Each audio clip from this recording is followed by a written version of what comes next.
Well, you might remember this story. Back in 2008, Mozilla co-founder Brendan Eich, it was a tech firm, he made a $1,000 political donation supporting traditional marriage, the same position Barack Obama took in that same year. I have said that I am not a supporter of gay marriage. I think that the term marriage itself has strong religious roots and a strong tradition that means something special to people in this country. But this spring, Eich was run out of his job as CEO when extremists both inside and outside of the company disapproved of that political donation. Long a victim of intolerance and bullies, some gay rights activists became intolerant bullies themselves. Shouldn't we have a right to dissent from official opinion?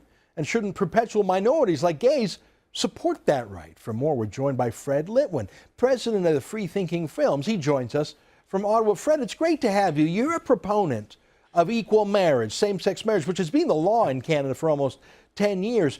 But you also think that drumming Eich and others out of the public square is going too far. Tell me how you balance the two. Well, I think that the reason that gay people in Canada have these rights and freedoms is because we've been allowed to express our opinions and make a persuasive case for freedom and a persuasive case against discrimination. And ultimately, the heart of our case is free speech. And we can't get anywhere in this country for any group without having a modicum of free speech. So I am appalled at what happened to Eich. This is an absolute travesty.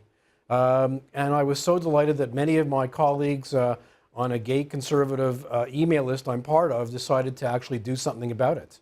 And what was that petition you signed? We showed it there for a second on the screen. Freedom to marry, freedom to dissent. Is that what it's called? Tell me a little bit about the petition. What did it call for? Or was it just a statement that we've got to be tolerant of other views just the same way we want toleration? Tell me, was it a call to action or just a statement, symbolic statement? It was a statement, and a very important statement, on the fact that freedom of speech is the heart of what we're talking about. And you can't expect anybody to advance in society without that. And we were appalled. Everybody on the list I was on just couldn't believe what was happening. And I should add, by the way, it's not just illiberal gay people who were doing this. It's illiberal postmodern leftists who decide they're going to take action in this and go after somebody like Eich. The same way that you get people who surround people like Al Sharpton, who do much the same thing to other people. Yeah, you know what, I mean, I say this about the Jewish community because for years the Jews were marginalized, they were dissidents, they were picked on, bullied. Thank God in Canada that's not the case now. Jews rise to the highest heights. But what I see is some Jews who just a generation or two away from being picked on, well, now they're picking on their enemies. I call them the official Jews, the folks who want to censor, frankly, harmless neo-Nazi bloggers on Stormfront or whatever. So for years we were picked on, and it's almost like a vengeance thing that, you're not going to pick on me anymore, I'm going to pick on you. It's almost like it wasn't we were looking for equality, we were looking for vengeance. And I think we've all got to aim for equality, especially for perpetual dissident groups like gays, like Jews, who are always going to be in the minority. Maybe we have a momentary period of time where we're in power, but over the course of history we will be more minorities again, and we may be a transgressive minority in the opinion of the majority. We've got to protect freedom to be a dissident, right, Fred? Absolutely, and this is why we learned this lesson just a couple of years ago. We really decided, the best way for the Jewish community to move forward is freedom of speech. And really what the way we can combat our enemies is to allow this freedom of speech, because that's where we can win. We have the ideas. We have better ideas. What are we afraid of? Nothing, actually. And that's why free speech is the underpinning of freedom. Well, let me give you an example. I mean, I remember, speaking of free speech and human rights commissions, where there was a showdown in Toronto between a gay activist named Faith McGregor and a Muslim Sharia-compliant barber named Omar Marouk. And she wanted to take him to the Human Rights Commissions to demand that he give her a haircut, even though she was a lesbian and he didn't want to touch women.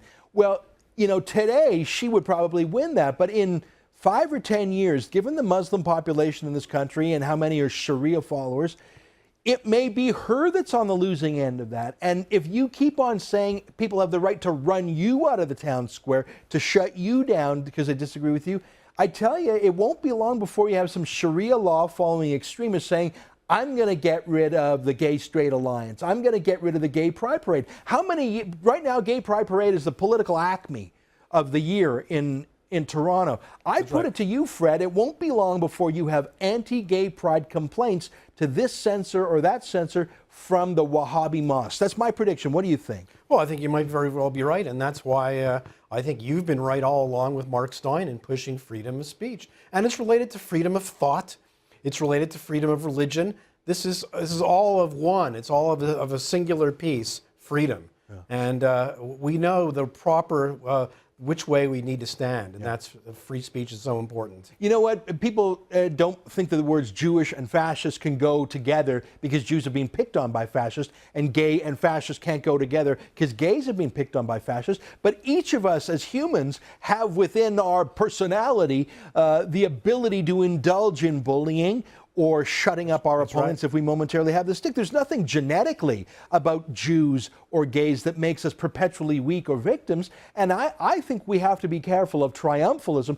And, you know, when I look at the banning of Trinity Western University's law students, there is a glee amongst some gay activists like Adam Goldenberg, a glee to shut them down. And I just say, whoa, a generation ago, they were shutting you down. My favorite saying, Fred, is freedom of speech is something you have to give to your opponent if you want it for yourself. Don't you think so? Absolutely, and that's why I agree totally with you about the law school out west. Come on, we need to move on. We have very, very important battles to fight. Very important battles to fight. We see what's going on in the world, and we can't be deterred by a free. We have to use free speech to move the agenda forward. And that's a good point. I mean, it reminds me of feminists who go for like a tiny, trivial, pretend cause to be upset in Canada when there are massive crimes against women in most parts of the world where there's actual gender apartheid. If you think that Trinity Western University is your top gay issue in Canada, when you have 4,000 to 6,000 gay men and lesbians being hanged in Iran, when you have Sharia law in Saudi Arabia, if you think Trinity Western is your most important cause, you are self-deceiving. You are committing a placebo to avoid dealing with the real issues. Last word to you, Fred. We're almost out of time. Look, there's only one lesson for all of us: gay, straight, Jewish, Christian. Free speech is so important. It's what can move everybody forward to a better life. And let's not get involved in incredibly petty disputes over something that's not important. Boy, I'm so glad you were on the show today, Fred. It's great to see you again. Normally we talk movies, but today we talked freedom, and I really enjoyed it.